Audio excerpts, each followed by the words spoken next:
Hello दोस्तों, नमस्कार। मेरा नाम है दीपू बिंदास। आप देख रहे हैं मेरे यूट्यूब चैनल बिंदास पार्ट पे। तो आज मैं आप लोग के लिए त्रिभुज का ये दूसरा पार्ट लेकर आया हूँ, जिसमें मैं बताने वाला हूँ कि जितना भी क्वेश्चन आंसर रहता है किस तरह से बनेगा और कौन सा इंपॉर्टेंट फार्मूला होता है, कौन सा विशेष तथ्य होता है जिससे जो क्वेश्चन होता है वो बन पाएगा। चलिए देर ना करते हुए हम डायरेक्ट टॉपिक पे आते हैं। टॉपिक के आने जाए से पहले मेरा नाम जान जाइए। मेरा नाम है दीपू बिंदास। आप देख रहे हैं मेरे यूट्यूब चैनल बिंदास पार्ट पे।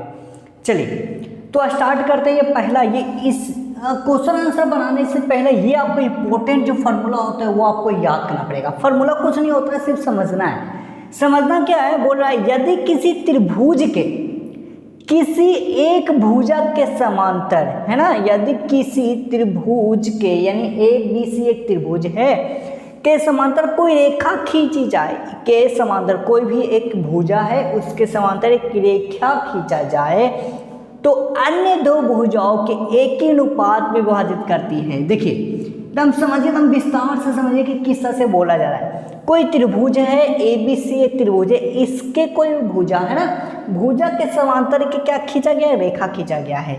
जो इसके समांतर क्या खींचा गया है, रेखा खींचा गया है। तो जो ये जो दो भुजा बच गया है, एक भुजा ये, एक भुजा ये, AB और AC जो दो भुजा बचा है वो दो एक ही अनुपात में बराबर भाग में बांटेगा। मतलब कहने का मतलब है AD बट्टा DB हो जाएगा और AE बट्टा AC हो जाएगा। जो हम ये फार्मूला लिखे हैं ये वाला आपको याद होना चाहिए। यहाँ पे लिखे हैं यदि त्रिभुज ABC में DE समांतर BC है, तो जब भी ऐसा रहेगा तो जो दो बच गया है भुजा, है ना, एक भुजा तो समांतर हो गया है, जो दो भुजा बचा उसको क्या कर देगा, बराबर बराबर भाग में बांट देगा। AD बट्टा DB हो जाएगा, मतलब AD बट्टा में DB, AE बट्टा में AC, इस तरह के हो जाएगा। ठीक है ना। चलिए अगर यहाँ पे कुछ इस तरह से हो गया। अब देखिए दूसरा तथ्य क्या बोल रहा है, दूसरा फार्मूला क्या बोल रहा है, ये आपको याद होना चाहिए। जब हम क्वेश्चन आंसर बताएंगे अभी कुछ ही देर बाद, तो ये आपको बताया जाएगा कि यहाँ पे किस तरह से है, बहुत ज़्यादा इंपॉर्टेंट है। ठीक है ना। चलिए बोला जा रहा है कि त्रिभुज के किसी कोण का, है ना, त्रिभुज के किसी कोण का आंतरिक, आपको मैं पहले जो वीडियो में बताया था कि त्रिभुज का जो बेसिक पार्ट में बताया था कि आंतरिक और बाह्य क्या होता है। अगर वो वीडियो नहीं देखे होंगे तो सबसे पहले वो जाके वीडियो देख लीजिए, तो ये वाला वीडियो देखिएगा, ज़्यादा समझ में आएगा। ठीक है। बोल रहा है आंतरिक, तो आंतरिक कहने का मतलब अंदर का जो कोण बनता है ना, आंतरिक कोण कहते हैं। यहाँ पे कोण बन रहा है, यहाँ पे कोण बन रहा है, यहाँ पे जो भी अंदर का कोण बन रहा है उसको आंतरिक कोण बोलते हैं। जो बाहर कोण, जैसे मैं देखिए यहाँ पे कोण बढ़ा दिए तो यहाँ पे कोण बढ़ा, या फिर यहाँ पे, या फिर यहाँ पे जो अंदर का कोण हो रहा है ना, इसको तो आंतरिक बोल देंगे। यहाँ पे जो भी बाहर बनेगा ना उसको हम लोग क्या बोल देंगे, बाह्य कोण, है ना। जैसे में यहाँ पे बाह्य कोण बन रहा है, तो बोला जा रहा है या त्रिभुज के किसी कोण का, कोई भी कोण का आंतरिक या बाह्य समद्विभाजक, समद्विभाजक मतलब सम मतलब बराबर, द्वि मतलब दो, और भाजक मतलब भाज, है ना, मतलब जो ये भुजा है दो बराबर भुजा में बांटे, मतलब कोई भी त्रिभुज के किसी कोण, मतलब कोई भी कोण आंतरिक हो या बाह्य कोण, कोई भी हो, दो बराबर भाग में बांटता है, तो उस कोण को बनाने वाले भुजाओं के अनुपात में सम्मुख भुजा, सम्मुख भुजा किसको बोलते हैं वो देखिए, सम्मुख भुजा बोलते हैं ABC, जो भी सम्मुख भुजा है ना, सम्मुख भुजाओं को आंतरिक या बाह्यता विभाजित करता है। मतलब कभी आंतरिक या बाह्यता विभाजित करेगा। जैसे में देखिए अंदर का हो या फिर बाहर को अंतः विभाजित करता है। जैसे में एग्जांपल है कि कुछ नहीं करना था कि AB है ना, ये दो बराबर, जब एक दो कोण आपस में बांट रहा है, जब कोई एक त्रिभुज का एक कोई रेखा हो और जो अंदर का कोण हो या बाहर का कोण हो उसको दो बराबर भाग में बांट रहा है, तो वो क्या हो जाएगा, दो भुजा आपस में बराबर भागों में बांट देगी, है ना। तो मतलब AB बट्टा में AC हो जाएगा और BD बट्टा में DC हो जाएगा। ये आप याद रखिएगा। ठीक है ना। जब इस टाइप का फिगर देखने को मिले, है ना, इस टाइप का याद रखिएगा। जैसे में अगर बाह्य कोण है तो ये भी देखिए यहाँ पर जो है ये भी क्या कर रहा है, दो भागों में बांट रहा है, कोण को क्या कर रहा है, दो भागों में बांट रहा है। तो क्या हो गया, AB बट्टा में AC, है ना, AB बट्टा में AC, ये क्या था, अंदर का कोण पहले का त्रिभुज था, अब बढ़ाया गया यहाँ पे, तो क्या हो जाएगा BD बट्टा में BC या BC बट्टा में BD CD, जो भी आपको लिखना है वो आप लिख दीजिएगा। कुछ ये हुआ दो। आगे और हम बताते हैं, अगर ये वीडियो आपको अच्छा लग रहा हो तो लाइक जरूर कर दीजिए। हम आगे लेके चलते और भी बड़ा मज़ा आने वाला है, ठीक है ना। चलिए, तो तब तक के लिए इसको स्क्रीनशॉट कर लीजिए, बाद में आपको समझाएंगे तो ये पता चलेगा, ठीक है ना। तो देखिए दोस्तों, अगला क्या बोल रहा है। अगला बोल रहा है कि यदि किसी त्रिभुज का एक कोण को समद्विभाजक रेखा, मतलब समद्विभाजक मतलब दो बराबर भाग, वैसा जो दो भागों में बराबर बांटे, है ना। एक कोण को समद्विभाजक रेखा उसकी माध्यिका हो, है ना, माध्यिका मतलब बीच वाला हो, तो वह त्रिभुज समद्विबाहु त्रिभुज होगा। बोला जा रहा है कि यदि किसी त्रिभुज का, है ना, ये जो समद्विभाजक मतलब दो बराबर भाग में बांटे, कोई भी एक कोण दो बराबर भाग में बांटे, तो और बोल रहा है एक कोण को समद्विभाजक रेखा, एक कोण को क्या कर रहा है, दो भाग भुजा में बराबर में बांट रहा है। देखिए, एक कोई त्रिभुज है, जब इसको बीच में बांट देंगे तो दो बराबर भाग में बांटेगा कि नहीं, एकदम बांटेगा। और उसकी रेखा, उसकी माध्यिका हो, जो ये बराबर भाग में बांट रहा है, वो क्या होना चाहिए, माध्यिका होना चाहिए, मतलब बीच वाला होना चाहिए। तो ये त्रिभुज क्या होगा, समद्विबाहु त्रिभुज होगा। ये है समद्विबाहु त्रिभुज सिद्ध करने का मेथड। अगर आपको समद्विबाहु त्रिभुज सिद्ध करने का होगा तो यही इसी आधार पर हम सिद्ध करेंगे। बहुत इंपॉर्टेंट होने वाला है, आप देखिए तो ये नहीं समझ में आ रहा है, तो जब क्वेश्चन आप सॉल्व करेंगे तो समझ में आएगा, ठीक है ना। तो बोल रहा है यदि BD बराबर DC, है ना, ये हमको सिद्ध करेंगे, BD बराबर DC हो और कोण BAD बराबर कोण CAD बोल रहा है कोण BAD बराबर CAD, यही ना बोल रहा है, तो AB बराबर AC होगा। यही बोला जा रहा है कि जब किसी त्रिभुज को एक कोण बांटे और वो जो कोण बांट रहा है, जो रेखा बांट रहा है, वो माध्यिका हो और माध्यिका, तो वो क्या हो जाएगा, दो भुजा आपस में बराबर हो जाएगा। जब भी दो भुजा आपस में बराबर होती है तो समद्विबाहु त्रिभुज कहलाता है। या फिर दो कोण आपस में बराबर हो जाए तो भी क्या कहलाता है, समद्विबाहु त्रिभुज। यहाँ पे साफ अक्षरों में बोल दिया है कि समद्विभाजक रेखा उसके माध्यिका हो, है ना, क्योंकि समद्विभाजक मतलब तो दो भागों में बांट रहा है, तो कोण को दो भागों में नहीं बांट रहा है। देखिए BAC मतलब A वाला, फिर CAD यहाँ पे दो बराबर भाग में बांट रहा है, तो BAD बराबर हो जाएगा CAD, मतलब दो बराबर कोण में बांट रहा है। जब दो कोण आपस में बांट रहा है तो क्या हो जाएगा, समद्विबाहु त्रिभुज हो जाएगा। अब चलिए तीसरा क्या बोल रहा है, यदि किसी त्रिभुज के दो माध्यिका, एक माध्यिका ये है और एक माध्यिका ये है, ठीक है ना, दो माध्यिका शीर्ष कोण का मतलब शीर्ष मतलब माथा वाला, शीर्ष कोण को समद्विभाजित करें, मतलब जो शीर्ष कोण है आपस में दो बराबर भाग में बांटे, तो वह त्रिभुज समबाहु त्रिभुज कहलाएगा। मतलब देखिए BD है और CD है, BD है और CD है, और CA है और AE है, और क्या कर रहा है, BAD है ना, लिखा हुआ कोण BAD बराबर कोण CAD, कोण BAD बराबर कोण CAD हो, तो EBC कोण EBC बराबर कोण EBF हो जाता है ना। कोण देखिए EBC, जो कोण EBC है वो EBA हो जाता है, तो क्या कहलाता है, समबाहु त्रिभुज कहलाता है, ठीक है ना। नहीं समझ में आ रहा है तो फिर से समझ लीजिए कि कोई भी एक त्रिभुज है, इसको दो माध्यिका दिया हुआ है, जब वो दो माध्यिका शीर्ष कोण है और दो बराबर भाग में बांटेगा, तो ये इसका जो दो बराबर भाग में बांटता है तो कोण भी दो बराबर भाग में बांटेगा। जो दो कोण बराबर भाग में बांटता है तो पता है कि जब किसी का दो कोण या दो भुजा आपस में बराबर होता है, सभी भुजा आपस में बराबर हो जाएगा। जो सभी भुजा आपस में बराबर हो जाएगा तो क्या कहलाएगा, समबाहु त्रिभुज कहलाएगा। यही है मेथड समबाहु त्रिभुज को सिद्ध करने के लिए। आगे हम आपको बताएंगे कि किस तरह से क्वेश्चन को बनाते हैं, ये मेथड को लगा के तो समझ में आएगा। ये नहीं समझ में आ रहा है तो कोई बात नहीं, आपको क्वेश्चन 100% समझ में आएगा। चलिए एक तथ्य और एक फार्मूला और है जो आपको बताते हैं, फिर उसके बाद हम चलते हैं डायरेक्ट क्वेश्चन की ओर।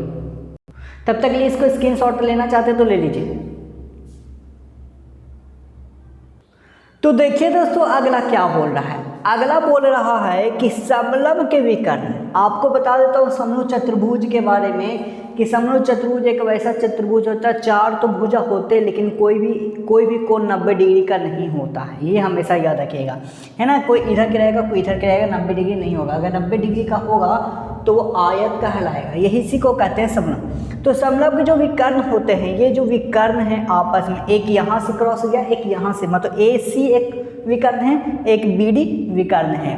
तो समलंब के विकर्ण एक दूसरे को अनुपातिकता, अनुपातिकता का मतलब अनुपात में, है ना, विभाजित करती है, मतलब बराबर बराबर भाग में बांटती है। मतलब हो जाएगा AO बराबर हो जाएगा OC और BO बराबर हो जाएगा OD। यही हम लोग का फॉर्मूला है।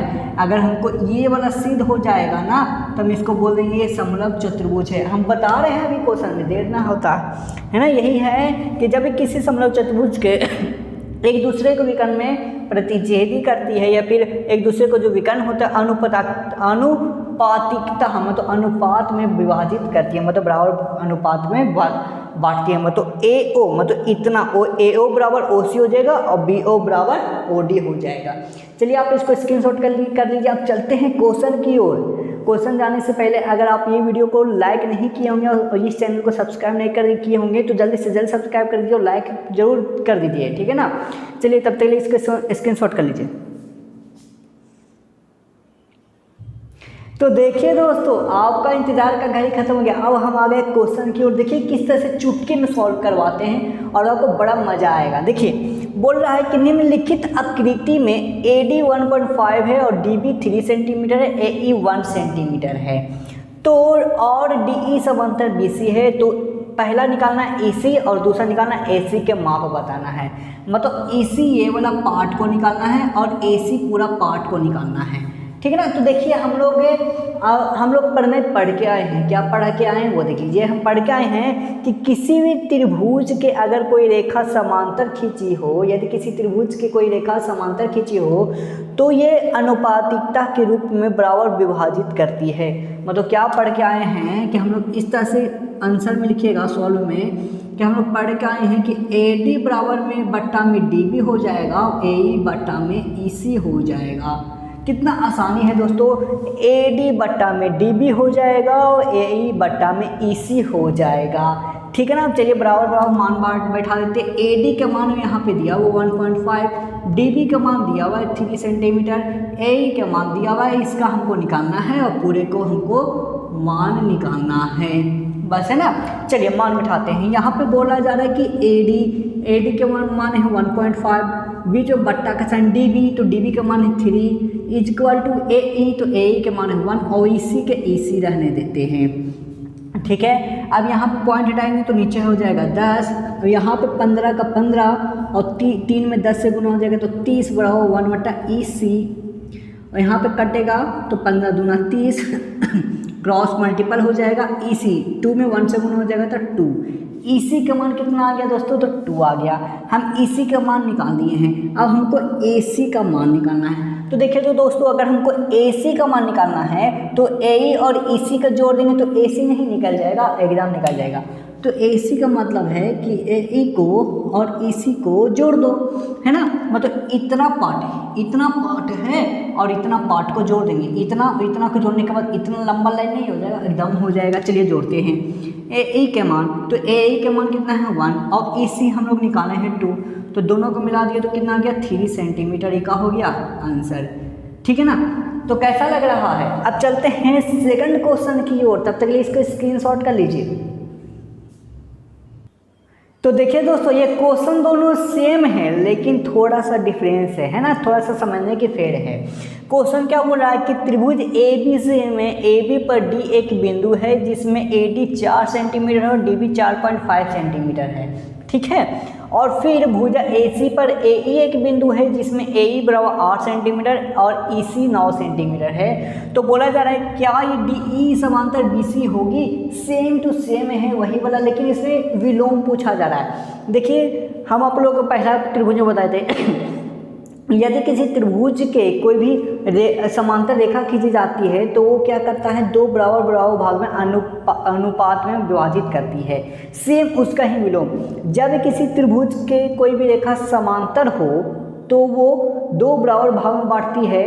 तो अगर इसको विलोम किया जाए तो कैसे करेंगे, यदि किसी त्रिभुज के 2 बराबर अनुपात में बांटता है तो वो त्रिभुज एक रेखा क्या होगी, समांतर में होगी। कुछ इस तरह से विलोम हो जाएगी, ठीक है ना।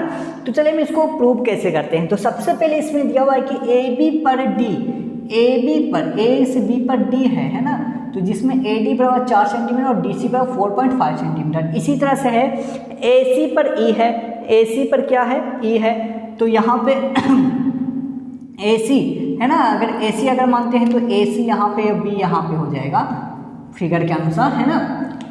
ए सी बराबर ई है तो ए ई बराबर 8 है, ए ई बराबर कितना 8 है और ई सी बराबर 9 है। तो हम लोग को प्रूव करना है डी ई समांतर ई सी का। तो यहाँ पे हम लिखेंगे उत्तर में, यहाँ दिया है, का दिया है देख लीजिए, तो ए ई बट्टा में ई सी अगर निकाल दिए तो 8 बट्टा में 9 हो जाएगा, ठीक है ना। तो उसी तरह से यहाँ पे हो गया समीकरण फर्स्ट मान लेते हैं, और ए डी बट्टा में डी बी अगर निकालेंगे तो 4 बट्टा में 4.5 होगा, पॉइंट हटाएगा तो ऊपर 10, तो यहाँ पे आ जाएगा 40 बट्टा में 45 और कटेगा तो 8 बट्टा में 9, इसको मान लेंगे समीकरण सेकंड, ठीक है ना। तो देखिए ये दोनों बराबर आ गया, मतलब कहने का मतलब है ए ई बट्टा में ई सी जो है ये बराबर हो गया ए डी बट्टा डी बी का। देखिए तो 8 बटा 9 दोनों हो गया कि नहीं। तो देखिए यहाँ पे एक इसको विलोम का एक होता है, इसका एक है कि जब किसी त्रिभुज के दो बराबर बराबर भाग में बांटेगा तो वो क्या करेगा, एक भुजा किसी भी एक रेखा का क्या रहेगा, समांतर होगी, ये विलोम कहता है। तो हम इसको लिख देंगे लिख देंगे कि आधार भूत आनुपातिकता के विलोम से सिद्ध होता है क्या, डी ई समांतर किसका है, क्या है, डी ई समांतर बी सी का है, डी ई समांतर बी सी है ना। बस ये हमको करिए, मेरा 5 नंबर का नंबर मिल जाएगा। कुछ इसी टाइप को आपको लिखना है एग्जाम में दोस्तों, कुछ नहीं है, खाली चुटकी बजाओ, खाली समझना बन जाएगा। तो चलिए हम चलते हैं नेक्स्ट क्वेश्चन की ओर पे। नेक्स्ट क्वेश्चन क्या बोला जा रहा है, तब तक ले स्क्रीन को स्क्रीनशॉट कर लीजिए। तो देखिए दोस्तों ये क्वेश्चन क्या बोल रहा है, क्वेश्चन बोल रहा है कि बगल के चित्र में देखिए, एकदम देख रहे हैं कि यदि एल एम समांतर सी बी है और एल एन समांतर डी क्या है सी डी, तो सिद्ध करना है कि ओ एम बट्टा ओ बी आएगा, ओ एन बट्टा ओ डी आएगा। तो बोला जा रहा है कि कोई यहाँ पे ये एल एम समांतर है किसका, एल एम समांतर है सी बी का, तो जो ये एल एम समांतर है किसका है, सी बी का है, और एल एन समांतर जो एल एन समांतर है किसका है, सी डी का है। मतलब ये समांतर इसका है, ये समांतर इसका है, जैसे में आप लोग देख रहे हैं। तो सिद्ध करना है कि ओ एम जो होगा, ये ओ एम जो होगा ये ओ बी के बराबर हो जाएगा, और जो ओ एन होगा ये ओ डी के बराबर हो जाएगा। हमको ये सिद्ध करना है। तो हम लोग सॉल्यूशन लिखेंगे। सबसे पहले देखेंगे कि एल एम समांतर किसका है, बी सी का। तो देखेंगे एल एम और बी सी कहाँ आ रहा है, एल एम यहाँ पे आ रहा है और बी सी यहाँ पे आ रहा है, मतलब कुछ ना कुछ जरूर इसमें कनेक्शन है। कनेक्शन मतलब क्या ले लेंगे कि त्रिभुज ओ बी सी ले लेंगे, तो एम एन भी आ जाएगा और बी सी भी आ जाएगा। हम लिखेंगे कि त्रिभुज ओ बी सी में किसका समांतर, एल एम समांतर बी सी है। लिख देंगे कि त्रिभुज ओ बी सी में एल एम समांतर बी सी है। तो हम लोग थेल्स प्रमेय पढ़ के आए हैं, है ना। प्रमेय हम लोग क्या पढ़े हैं कि यदि किसी त्रिभुज के कोई समांतर रेखा खींची गई हो तो ओ एम बट्टा मतलब दो अनुपात में बांटेगा, है ना, दो एक ही अनुपात में बांटेगा, मतलब बांटेगा ओ एम बट्टा में ओ बी हो जाएगा, ओ एल बट्टा में एल सी हो जाएगा, कुछ इस तरह से हो जाएगा, ठीक है ना दोस्तों। ठीक है, तो देखिए इसको मैं आप लोग के समझने का फेर है, इसको मैं दो तरह से इसको लिख सकते हैं, है ना। हम लोग को सिद्ध करना क्या, ओ एम बट्टा ओ बी, तो हम लोग पढ़ के आए ओ एम बट्टा में ओ बी, है ना, ये पढ़ के आए थे। लेकिन याद रखिएगा कि ओ एम जो है ना, ये देखिए हमेशा ओ एम जो है ओ बी के बराबर हो जाएगा, ओ डी जो है ओ एन के बराबर हो जाएगा। हम लोग कुछ इस तरह से भी लिख सकते हैं, ओ एम जो है ना, ओ एम जो है ओ बी के हो जाएगा, और ओ डी है ना, ओ डी जो है ओ एन के बराबर हो जाएगा, है ना। ये भी अनुपात में बांट रहा है ना, ये आधा है और ये दुगना है, ये आधा है तो ये दुगना है, तो ये भी तो अनुपात में बांट रहा है। तो ये भी हम लोग का थेल्स प्रमेय ही बोलता है ना। थेल्स प्रमेय क्या बोलता है कि यदि ऐसा हो तो ओ एम बराबर बट्टा ओ बी हो सकता है, ओ एम बट्टा में ओ बी हो सकता है। तो यहाँ पर भी दुगना लिखेंगे, यहाँ पर भी ओ क्या लिखेंगे, ओ सी बट्टा में मतलब ओ एल बट्टा में ओ सी एल सी ओ सी लिखेंगे दोस्तों, हमेशा याद रखेंगे। क्या लिखेंगे? OL बट्टा में LC लिख देंगे और इसके बाद हम इसको क्या मान लेंगे? इसको समीकरण फर्स्ट मान लेंगे। अब हम चलते हैं, अब क्या बोला जा रहा है कि LN समांतर किसका है? CD का। तो LN यहाँ पे और CD यहाँ पे, मतलब कुछ ना कुछ जरूर कनेक्शन है। मतलब OCD एक त्रिभुज बन रहा है, तो हम ले लेते हैं त्रिभुज OCD में। त्रिभुज OCD में ये किसका समांतर है? LN समांतर किसका है? CD का है। तो इसको में वही फॉर्मूला लगेगा कि OD है ना, ON बट्टा में OD हो जाएगा। मतलब हो जाएगा कि OL बराबर OC हो जाएगा, है ना। या फिर हम लोग इस तरह से भी लिख सकते हैं OD बट्टा में ON, मतलब ON बट्टा में OD, या फिर OL बट्टा में OC, OL बट्टा में OC। समीकरण सेकंड। अब देखिए समीकरण फर्स्ट में OL बट्टा OC इसमें भी आया और समीकरण सेकंड में OL बट्टा OC यहाँ पे भी आ गया। तो लिख देंगे यहाँ पे समीकरण फर्स्ट और सेकंड से। आप लोग को पता था कि जब समीकरण के युगल बायां पक्ष या दायां पक्ष किसी भी बराबर हो जाता है तो ये वाला भी आपस में क्या हो जाएगा? बराबर हो जाएगा। तो हम लोग यहाँ पे समीकरण फर्स्ट और समीकरण सेकंड से सिद्ध होता है।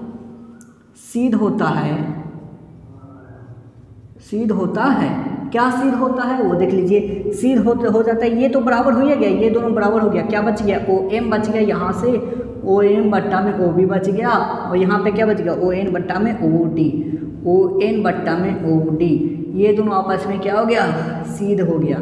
यही तो लाना था, सिद्ध हो गया। देखिए यही तो लाना था, देख लीजिए यहाँ पे समीकरण में। तो कितना आसानी से क्या हो गया? सिद्ध हो गया। अब चलते हैं नेक्स्ट क्वेश्चन की ओर, तब तक के लिए इसको स्क्रीनशॉट कर लीजिए। तो देखिए दोस्तों अगला क्वेश्चन क्या बोल रहा है? अगला क्वेश्चन बोल रहा है कि बगल की आकृति को अध्ययन से रिक्त स्थान को पूर्ति करना है। अब देखिए जो हम आप लोग को पहले वाला जितना भी थ्योरम बता रहे हैं सब कैसे यूज होता है। बोल रहा है कि AB बराबर में कितना यहाँ पे भरेगा कि AC हो जाए। तो सबसे पहले यहाँ पे देखिए, यहाँ पे दो कोण दिया हुआ है कि कोण B का मान दिया हुआ 50 डिग्री और कोण D का मान है 75 डिग्री। तो यहाँ पर से निकालना है क्या? AB, जो AB है AC का कितना है।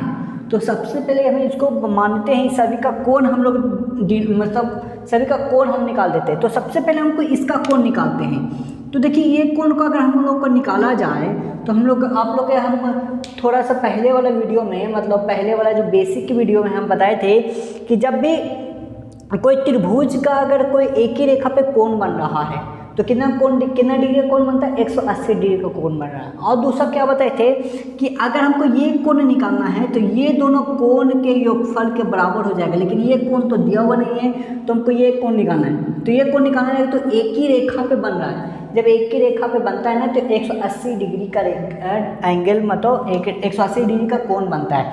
तो हम लोग देखिए सबसे पहले क्या करेंगे यहाँ से ADC का मान निकाल देते हैं, है ना। D मतलब कोण D का मान निकालना है तो CDA लिखिए, चाहे ADC लिखिए, तो यहाँ पे D का मान निकल जाएगा। हम आपको बताए थे जिसका कोण निकालना रहता है उसको बीच में लिखते हैं।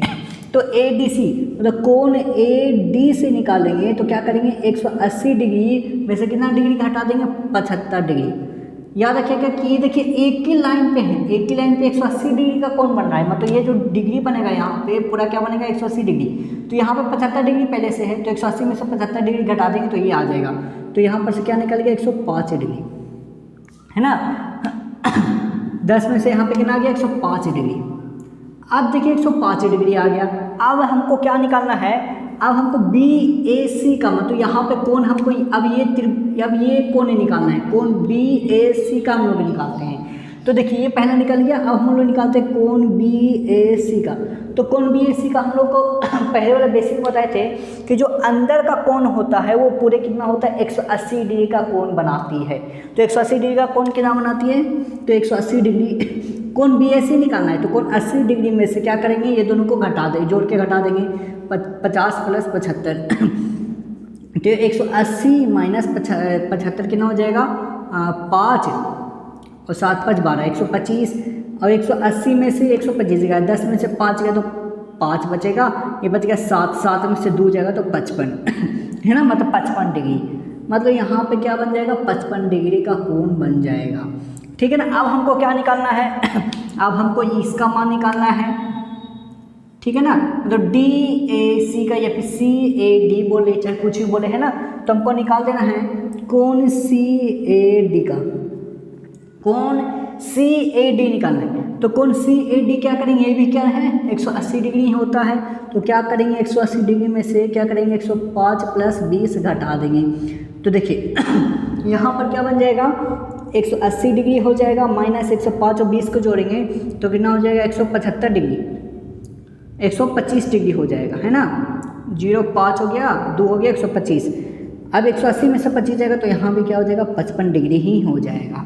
ठीक है ना दोस्तों तो यहाँ पे क्या आ गया 55 डिग्री का हो गया, मतलब ये भी जो कोण बनेगा क्या होगा 55 डिग्री ही बनेगा। अब देखिए आप लोग हम बताए थे कि जब किसी त्रिभुज में दो कोण आपस में बराबर हो जाए, दो कोण आपस में क्या हो जाए बराबर हो जाए, तो यहाँ पे 55 डिग्री, यहाँ पर भी 55 डिग्री हो रहा है। ठीक है ना। क्या कर रहे हैं यहाँ पे देखिए कोण बी ए डी बराबर, मतलब यहाँ पे सी लिखा गया, यहाँ पे क्या है बी ए डी, मतलब बी ए डी बराबर किसका हो रहा है सी ए डी का बराबर हो रहा है। मतलब देखिए ए 55 डिग्री आ गया कि नहीं। आप लोग को प्रमेय में सिखाए थे कि यदि किसी त्रिभुज के दो कोण आपस में बराबर हो जाए तो वो क्या कहलाता है समबाहु त्रिभुज, समद्विबाहु त्रिभुज कहलाएगा। ठीक है ना। मतलब है कि यहाँ पे कोण बी ए डी ये बराबर क्या हो गया कोण सी ए डी का, कोण सी ए डी का। तो जब सी कोण बी ए डी और कोण सी ए डी बराबर होता है तो हम क्या लिखते हैं ए बी बट्टा में ए सी, है ना। ये क्या करेंगे फिर बी डी बट्टा में डी सी, ये फार्मूला होता है। जब भी दो कोण आपस में बराबर होगा तो ये कहलाएगा। अब देखिए अब यहाँ पे ए बी बट्टा में ए सी और बी डी बट्टा में डी सी ये फार्मूला लगा देंगे, और लगाने के बाद हम तो देखिए दोस्तों यहाँ पे क्या गया ए बी बटा में ए सी और बी डी बटा में डी सी हो गया। अब देखिए यहाँ पे, अच्छा यहाँ पे क्वेश्चन में लिखा हुआ था कि बी डी 3 है और डी सी कितना है 15 है, ये क्वेश्चन में लिखा हुआ है दोस्तों, है ना। ये क्वेश्चन में ऑलरेडी है, जो ये फिगर है तो फिगर में पहले ही दिया हुआ है 3, बी डी का मान है 3 और डी सी का मान है 15। हमको निकालना था ए बी और यहाँ पे क्या हो जाएगा। तो देख लीजिए यहाँ पे पहले ही बोल दिया कि बी डी बटा में डी सी, तो ए बी है बटा में ए सी है बराबर बी डी कितना है 3 है और डी सी कितना है 15 है। तो यहाँ पर से कट जाएगा तो कितना हो गया 5, यानी ए बी बट्टा में ए सी इजक्वल टू 1/5, है ना। तो यहाँ पे क्या हो जाएगा ए बी बराबर, यहाँ पे निकालना है ए बी बराबर, है ना। तो ए बी बराबर क्या हो जाएगा, ए बी अगर हम निकालेंगे तो यहाँ पे क्या हो जा रहा है कि ए सी चला जाएगा इसमें, ए सी यानी 5, यानी यहाँ पे कितना हो जाएगा 1/5, ये हो जाएगा आंसर। यहाँ पे देखिए घबराने की बात नहीं है, यहाँ पे पहले ही से क्वेश्चन में बी डी मतलब बी से लेकर डी की दूरी को 3 सेंटीमीटर पहले से दिया हुआ था, यहाँ पे लिखना भूल गए थे। तो इस टाइप का ये क्वेश्चन सॉल्व हो जाता है। अगर आप लोग को अच्छा लग रहा होगा तो मेरे वीडियो को लाइक जरूर कर दीजिए। तब चलिए इसको स्क्रीनशॉट कर लीजिए। देखिए दोस्तों ये भी क्वेश्चन कुछ पहले वाला क्वेश्चन से ही मिलता जुलता है। अगर वो क्वेश्चन नहीं समझ में आएगा तो ये क्वेश्चन देखिए बहुत अच्छी तरह से समझ में आ जाएगा। देखिए क्वेश्चन क्या बोल रहा है कि यदि त्रिभुज ए बी सी में कोण ए सी बी बराबर 35 डिग्री है और ए सी बराबर 2AB है और बी सी में कोई बिंदु डी इस प्रकार है कि बी डी बराबर 4 सेंटीमीटर और डी सी बराबर 8 सेंटीमीटर और कोण ए डी बराबर 60 डिग्री है, तो कोण बी ए सी का मान निकालना है। ठीक है। बड़ा त्रिभुज ए बी सी में कोण ए बी सी है, ए सी बी, तो ए सी बी सी का मान कितना है 35 डिग्री और ए सी पर 2AB मेरा दिया हुआ है। बोला बी सी में कोई बिंदु डी इस प्रकार है कि बी से लेकर डी की दूरी बी डी, ये यहाँ पे देखिए वही वाला क्वेश्चन में ये क्वेश्चन छूट गया था। यहाँ पे बी डी बराबर 4 सेंटीमीटर और डी सी बराबर 8 सेंटीमीटर है और कोण ए डी बी, कोण ए डी बी मतलब ये वाला डी कितना है 60 सेंटीमीटर है, 60 डिग्री है, तो कोण बी ए सी निकालना है। बी ए सी मतलब ए का कोण निकालना है, तो हमको पता है। तो देखिए दोस्तों अब हम लोग निकालेंगे कैसे। देखिए तो सबसे पहले हमको ये कोण दिया हुआ है, तो सबसे पहले हम ये कोण निकालेंगे, है ना। ये कोण क्यों निकालेंगे, आसानी से निकल जाएगा, क्योंकि एक की रेखा पे जब एक रेखा पे कोई कोण बनाती है तो पूरा कितना डिग्री का बनाता है 180 डिग्री का कोण बनाता है। तो देख लीजिए हम क्या निकालेंगे ए डी सी का कोण निकालते हैं। सॉल्यूशन में लिखते हैं कि कोण ADC पहले निकालेंगे, फिर क्या करेंगे 180 डिग्री में से कितना घटाएंगे 60 डिग्री, तो 180 डिग्री माइनस 60 डिग्री, तो कोण ADC का मान कितना आ गया 120 डिग्री है ना। मतलब यहाँ पे कोण कितना आ गया 120 डिग्री। अब हमको क्या निकालना है, ये वाला डिग्री का कोण निकालना है। आसानी से निकल जाएगा। कैसे निकलेगा, क्योंकि हम लोग पहले बेसिक में बता दिए थे कि जो अंतः कोण मतलब आंतरिक कोण होता है, मतलब अंदर वाला जो कोण होता है पूरा कितना कोण बनाता है 180 डिग्री का कोण बनाता है। तो अगर हम लोग निकालते हैं CAD का मान, यानी कोण CAD का मान निकालते हैं तो 180 में से कितना घटा देंगे, 180 में से घटा देंगे 120 प्लस 35, 120 प्लस क्या कर देंगे 35 घटा देंगे, यानी 180 में से कितना हो जाएगा 5 हो जाएगा, और 3 दूँ 5 हो जाएगा, 155 घटा देंगे, तो 10 में से 5 गया तो 5 हो गया बच गया 7, 7 में से 5 गया तो 2, यानी 25 डिग्री का हो गया। कितना हो गया दोस्तों 25 डिग्री। और हमको पहले ही से दिया हुआ होता है कि AB बराबर में तो दिया हुआ है, यहाँ पे दिया हुआ है कि AC बराबर में 2AB 2AB, तो यहाँ पे हम लोग इस तरह से लिख सकते हैं AC इधर AB गुणम इधर आके क्या हो जाएगा भागा में हो जाएगा AC बटा AB इक्वल टू 2, मतलब कि AC का भी मान हो जाएगा 2, मतलब यही ना है। देखिए एकदम ध्यान से समझिए, AC बट्टा में क्या हो गया AB हो गया। अब आपको बताए थे कि AC बट्टा में AB हो रहा है, या फिर यहाँ पे देखिए पहले से दिया हुआ है BD बट्टा में DC, तो त्रिभुज समद्विबाहु त्रिभुज के अनुसार क्या बोलते हैं कि यदि दो कोण आपस में बराबर हो रहा है या फिर दो भुजा आपस में बराबर हो रहा है तो वो क्या कहलाएगा, वो कहलाएगा समद्विबाहु त्रिभुज, है ना। तो यहाँ पर भी बराबर हो रहा है, देखिए BD है तो DC बराबर BD होगा कि नहीं, यहाँ पर भी तो हम लिख सकते हैं, यहाँ पे हम लोग लिख सकते हैं कि AB बट्टा में AC जब होता है, AB बट्टा में AC जब होता है, यहाँ पे क्या है AB बट्टा जब AC होता है, यानी AB और AC का मान 2 दिया हुआ है, तो DC बटा DB का तो मान निकाल सकते हैं, DC बटा DB का मान निकालेंगे तो DC कितना 8 बटा 4 है, तो क्या हो गया 2, मतलब है कि यहाँ पे AB और AC दोनों DC और DB बराबर आ रहा है, ये दोनों आपस में बराबर आ रहा है। तो हम पता है आपको कि जब किसी त्रिभुज का दो भुज आपस में बराबर निकल गया तो यहाँ पे जो कोण निकलेगा ये भी आपस में क्या हो जाएगा बराबर हो जाएगा। तो हमको क्या निकालना है कोण BAC, तो कोण BAC क्या हो जाएगा, अगर ये 25 डिग्री है तो ये भी कितना हो जाएगा 25 डिग्री, यही तो मेरा हो गया आंसर, है ना। ये 25 डिग्री क्या हो गया दोस्तों आंसर। तो कितना आसानी से हमको प्रमेय अगर याद रहेगा तो आसानी से बन जाएगा। तब तक के लिए इसको स्क्रीनशॉट कर लीजिए। हम चलते हैं अगला क्वेश्चन की ओर। तो देखिए दोस्तों ये क्वेश्चन क्या बोल रहा है, क्वेश्चन बोल रहा है कि यदि 3 या अधिक समांतर रेखाएं को 2 तिर्यकछेदी रेखाओं पर प्रतिच्छेद करते हैं तो सिद्ध कीजिए कि इनके द्वारा तिर्यकछेदी रेखाओं पर बनाए गए अंतःखंड अनुपातिकता होगी, मतलब अनुपात में बांटेगी, मतलब बराबर बराबर भाग में बांटेगी। तो जब इस तरह के क्वेश्चन है हमको देखिए सबसे पहले बनाते कैसे, बनाने का है कि सबसे पहले जो दिया वो लिख दीजिए, मतलब विशेष प्रतिज्ञा में जो दिया हुआ है वो लिख दीजिए। माना कि लिख दीजिए, लग देना है, माना कि यहाँ पर से माना कि 3 समांतर रेखाएं जो यहाँ पे क्या लिखा है 3 समांतर रेखाएं, तो 3 समांतर कौन कौन है, AB है, BC है, AB है, CD है ना, AB है और CD है, यहाँ पर से लिखेंगे CD है, और क्या है EF है, जो 2 तिर्यकछेदी रेखा, क्या बोला, जो 2 तिर्यकछेदी रेखाएं, इस तरह का आपको लिखना है। जो दिया हुआ वो आपको लिख देना है। 2 तिर्यकछेदी रेखाएं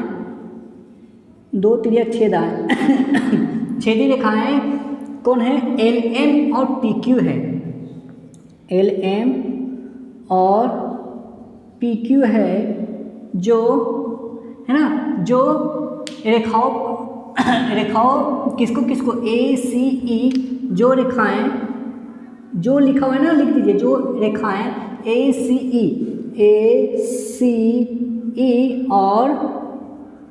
और बी डी एफ, है ना, बी डी एफ को प्रतिच्छेद करती है, प्रतिच्छेद करती है। आपको इतना लिख देना है, ठीक है ना। और क्या लिखना है, सिद्ध करना है। तो सिद्ध करना है क्या, सिद्ध करना है कि अनुपातिकता विभाजित होगी। तो अनुपातिकता में तो क्या, ए सी बट्टा सी ए वो बराबर हो जाएगा बी डी बट्टा डी एफ का मतलब है ए सी बट्टा C F is equal to B D बट्टा में डी एफ। ये हमको क्या कर देना है, प्रूव करना है। चलिए, आपको इतना लिख लेने के बाद आप चलते हैं कि किस तरह से हमको रचना करना है। पहले हमको विशेष प्रतिज्ञा लिखना है, जो भी क्वेश्चन में दिया वो सब लिख देना है। इतना ही लिख दीजिएगा तो इसमें से 5 नंबर से 3 नंबर पक्का, बनाए चाहे बनाए इतना लिख दीजिए, 3 नंबर पक्का, है ना। फिर उसके बाद सिद्ध करना है। अब इसके बाद रचना करना होता है, तब तक लिए इसको स्क्रीनशॉट कीजिए, इसके बाद हम आगे बताते हैं। अब देखिए, इसके बाद हमको क्या कर देना, रचना करना है। रचना में हमको क्या लिखना है कि हमको सबसे पहले ए को एफ से मिलाना है। पहले हमको इसको त्रिभुज बना देना है ताकि यहाँ पे ओ पे काटता है ना। देखिए, त्रिभुज हमको पहले बना लेना है कुछ इस तरह से कि हम बोलेंगे कि ए को एफ से मिला दे। लिखेंगे रचना में ए को एफ से मिला दे, मिला दीजिए या फिर दीजिए, फिर मिला दे। जो ए सी है ना, जो ए है ये क्या करती है, डी को प्रतिच्छेद करती है। जो ओ ए है वो क्या करता है, ओ डी को प्रतिच्छेद कर रहा है। कुछ इस तरह से। चलिए, यहाँ पर लिख देते हैं ए को एफ से मिला दीजिए, जो क्या करता है, ए एफ जो है वो क्या कर रहा है, सी डी को प्रतिच्छेद कर रहा है। जो ए एफ जो है सी डी को प्रतिच्छेद करता है, है ना, प्रतिच्छेद करता है। अब चलिए, हम इसके बाद हम लोग क्या ले लेते हैं, प्रतिच्छेद करता है तो सबसे पहले हम ले लेते हैं समांतर रेखाएं कौन कौन आ रहा है। तो देखिए, ओ डी यहाँ पे समांतर रेखा किसका आ रहा है, ई एफ का। ओ डी समांतर रेखा किसका आ रहा है, ओ ई एफ का। तो हम लिखेंगे यहाँ पे, देखिए ओ डी और ई एफ का क्या है, त्रिभुज ओ ए एफ ई, मतलब या फिर ए एफ ई में आ रहा है। तो हम लिखेंगे त्रिभुज ए एफ ई में, है ना, त्रिभुज ओ ए एफ ई में किसका समांतर है, ओ डी जो है ई एफ के समांतर है। ओ डी जो किसका समांतर, त्रिभुज ए एफ ई, यहाँ पर ए एफ ई। अच्छा, यहाँ पे देखिए ए सी ओ सी समांतर किसका है, ई एफ का। तो लिखेंगे त्रिभुज एफ में ओ सी जो है समांतर है किसका, ई एफ का। तो थेल्स प्रमेय के नियम से हम लोग जानते हैं, थेल्स प्रमेय से या अनुपातिकता, आधारभूत अनुपातिकता के प्रमेय से, थेल्स प्रमेय से लिखिए, अनुपातिकता प्रमेय से लिखिए कि जब भी कोई त्रिभुज में कोई समांतर रेखा खींची होती है तो वो 2 बराबर भाग में अनुपात में बांटती है। मतलब क्या हो जाएगा, ए हो जाएगा ओ एफ का और ए सी हो जाएगा सी एफ का। मतलब इस तरह से लिख सकते हैं, O A C is equal to C E equal to क्या आ जाएगा, A O is equal to O F. इसको समीकरण फर्स्ट मान लीजिए। अब देखिए, त्रिभुज और किसका समांतर बन रहा है, देख लीजिए, ओ डी भी समांतर बन रहा है किसका, ए बी का। तो हम लोग लिखते हैं ए एफ बी ए में या फिर ए बी एफ में, जो भी आपको लिखना है वो लिख दीजिए। तो हम ले लेते हैं त्रिभुज ए बी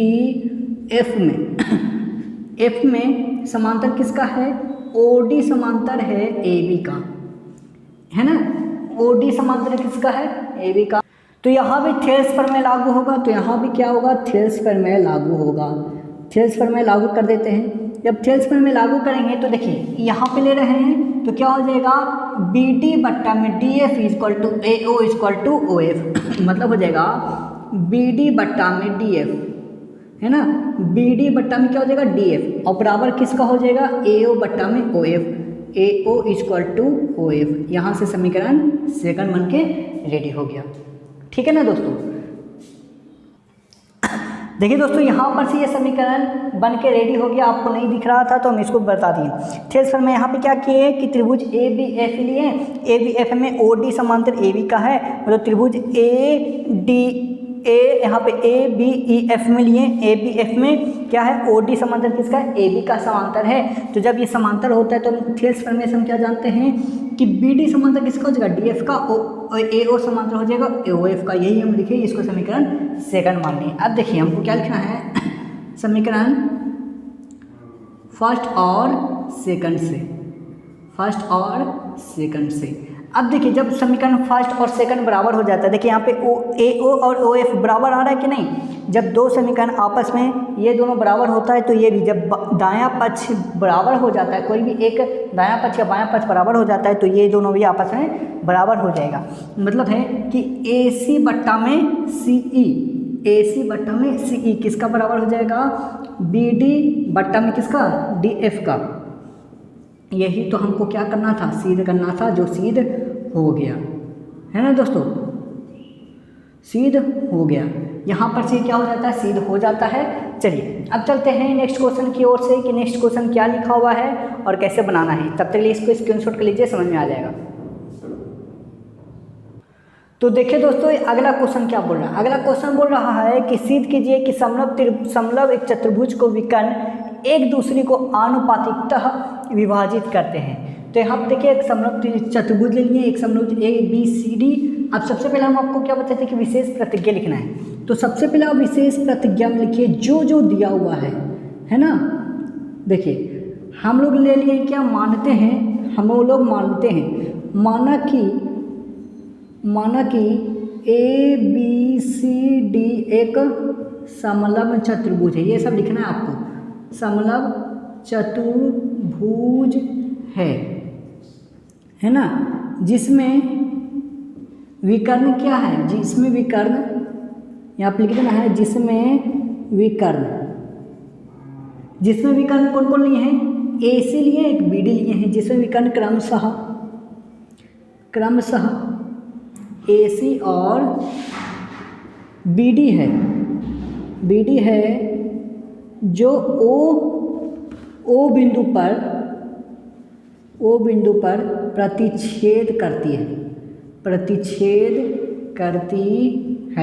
ये आपको क्या कर देना है, लिख देना है। अब लिखने के बाद क्या सिद्ध करना है, उसके बाद ये लिख देना है, सिद्ध करना है कि जब समलव चतुर्भुज होता है तो विकर्ण एक दूसरे को प्रतिच्छेद करते हो, आनुपातिकता विभाजित होता है। वो हम आपको परिमेय में बता दिए थे। मतलब क्या करता है, ए ओ इक्वल टू ओ सी हो जाता है, मतलब ए ओ इक्वल टू ओ सी हो जाता है। वो किसका बराबर हो जाता है, बी ओ बराबर ओ डी हो जाता है, बी ओ बराबर में ओ डी हो जाता है। ये हमको क्या कर देना है, सिद्ध करना है। अब सिद्ध करने के बाद हमको क्या कर देना है, हमको रचना में लिखना है। रचना में अब हमको लिखना है, रचना में अब हमको क्या लिखना है, सबसे पहले हम इसको क्या कर देना है, कोई चतुर्भुज बनाना है ना, मतलब त्रिभुज, ये चतुर्भुज बना हुआ। अब हमको क्या कर देना है, त्रिभुज बनाना है। तो देखिए दोस्तों किस तरह से हम इसको त्रिभुज बनाते हैं। तो सबसे पहले हम इसको क्या करते हैं, ओ से एम को मिला देते हैं। जब हम ओ यहाँ पे एम लिख देते हैं, मिला देते हैं, ओ को एम से मिलाते हैं, तो देखिए हमको क्या बनना है, यहाँ पर से एक त्रिभुज बन जाएगा, है ना। ओ एम मतलब एक समांतर रेखा खींच दिए हैं, इसलिए त्रिभुज तो बना हुआ ही है। यहाँ पर से एक त्रिभुज, यहाँ से ये बना, यहाँ से ये बना, यहाँ पर से एक समांतर रेखा खींच दिए। तो रचना में लिखना है कि ओ से एक रेखा ओ एम लेते हैं, एक रेखा ओ एम लेते हैं, जो क्या हो, ए बी के मध्य बिंदु है, या फिर ओ एम जो है ए बी के क्या है, समांतर है। लिख देंगे ओ एम जो है समांतर है किसका, ए बी का, जो बी सी के मध्य बिंदु है। बी सी जो ओ एम है बी सी का मध्य बिंदु है, बी सी के यहाँ पे लिख देंगे, बी सी के क्या है, मध्य बिंदु है।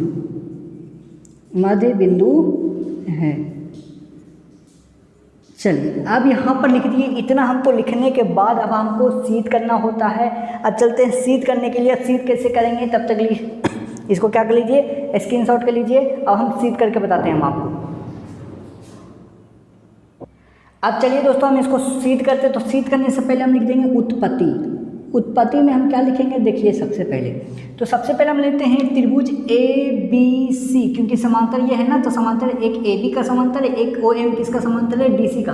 तो दो त्रिभुज बन रहा है, तो एक त्रिभुज लेते हैं ए बी सी में, तो लिखेंगे त्रिभुज ए बी सी में किसका, तो त्रिभुज ओ एम समांतर है किसका, ए बी का, है ना। और यही थेल्स प्रमेय के हिसाब से हम क्या सिद्ध करेंगे, थेल्स प्रमेय से हम लोग सिद्ध किए हैं, थेल्स प्रमेय से यानी विभाग अनुपातिकता के विभाजन के प्रमेय से हम लोग सिद्ध किए हैं कि ओ ए बट्टा ओ सी हो जाएगा और बी एम बट्टा में बी सी एम सी हो जाएगा, है ना। हमको करना था।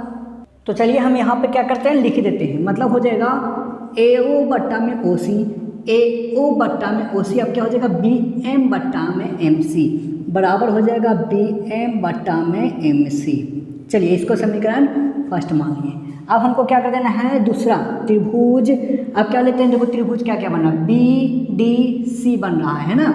त्रिभुज बी डी सी में अब किसका है, ओ एम किसका समांतर है, डी सी का, तो लिख देंगे बी डी सी में ओ एम समांतर जो है ये डी सी का है। तो फिर भी थेल्स प्रमेय के हिसाब से क्या हो जाएगा, थेल्स प्रमेय फिर यहाँ पे लगेगा, थेल्स प्रमेय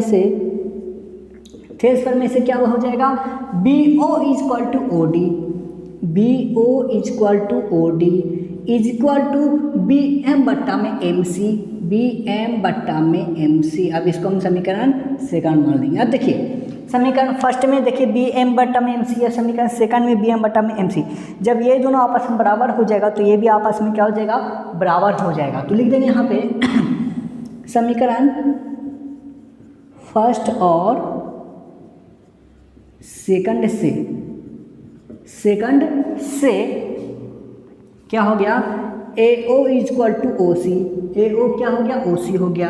अब फिर हो गया B O is equal to O D, आपस में क्या हो गया, बराबर हो गया। और उसके बाद हमको प्रूफ भी लिख देते हैं, क्या हो गया, सिद्ध हो गया। यहाँ पर से आपको ख़त्म होता है। तो कैसा लगा दोस्तों आज का ये टॉपिक, आज का ये त्रिभुज, अगर आप लोग को अच्छा लगा होगा तो मेरे यूट्यूब चैनल बिंदास पावर को ज़रूर से ज़रूर सब्सक्राइब कर दिए, क्योंकि जब भी हम वीडियो डालें तो सबसे पहले आपको नोटिफिकेशन के थ्रू पता चल जाए कि बिंदास पावर ने यानी दीपू बिंदास भैया ने एक वीडियो डाले हैं। तो अगर आपको ये वीडियो आपको अच्छा लगा हो तो लाइक से लाइक ज़रूर ठोकिएगा दोस्तों, और कमेंट सेक्शन में कमेंट करके बताइए कि आपको कहाँ पे दिक्कत हुआ है। अगर आप लोग को अच्छा लगा हो वो भी कमेंट सेक्शन में बताइए। अगर आप लोग का अगला टॉपिक किस चीज़ पे पढ़ना है वो भी हमको कमेंट सेक्शन में कमेंट करके बताइए। तब तक लिए देखते रहिए मेरा यूट्यूब चैनल बिंदास पर। जय हिंद, नमस्कार। इसको स्क्रीनशॉट कर लीजिए।